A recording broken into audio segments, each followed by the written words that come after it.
So when you're starting out learning the guitar, it's really important to get some fundamentals down before you start trying to overwhelm yourself by learning everything that there is out there. And one of the simplest scales to work in is in the key of C, and it's the C major scale. Now we're going to play this in an interesting way. We're going to actually start with the top string or the upper string on the guitar, which is an E string, and we're just going to walk through the intervals of the C major scale, even though we're not going to start with the C note, which you might expect. And it goes like this.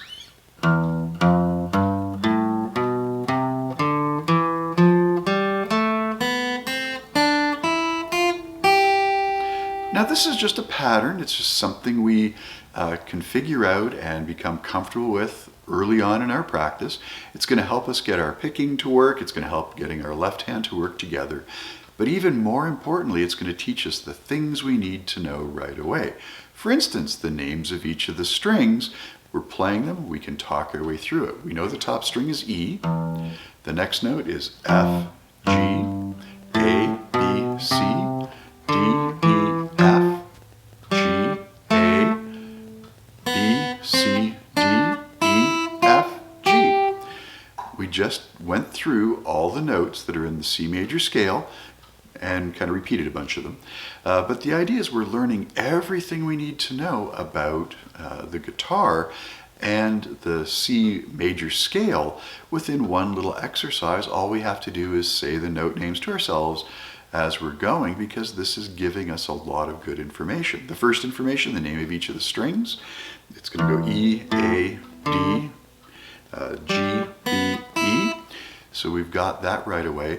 But even more interesting is if we go to the A string, we know that the two notes that we're going to fret are the B and the C, and they're side by each, come right after each other. There's nothing in between them. Same thing with the D string. There's the E and the F. So we're starting to learn about the patterns of the guitar. The next way to look at this scale is just to play it as the C major scale. We start on the C note, and we notice that we can skip a fret. That takes us to D. We skip a fret, takes us to E. Remember, the E and the F are close together.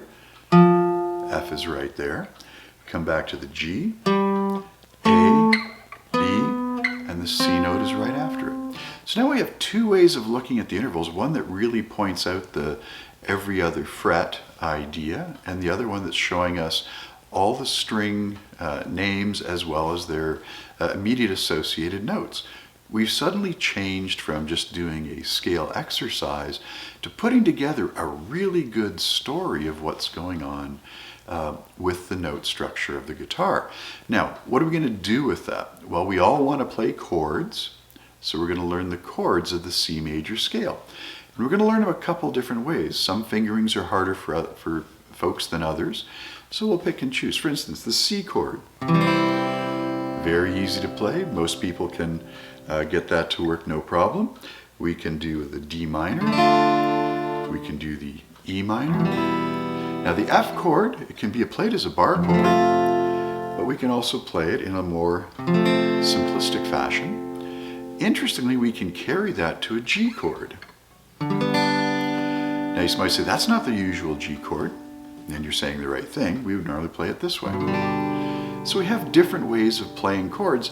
We can find ways of making the chord work. We have an A minor chord next. We have a B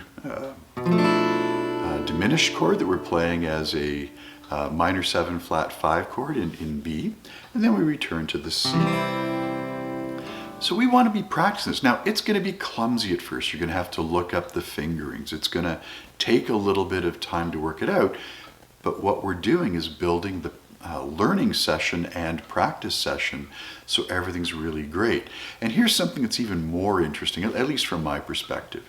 We can do tiny things that remind us the value of learning the notes. For instance, we have our C chord.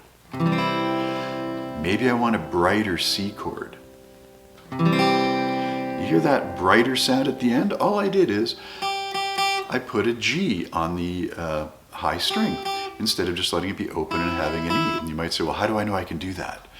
Well, when I play the chord, I have a C, I have the E, and the next note in the sequence was a G. I just repeat the G again.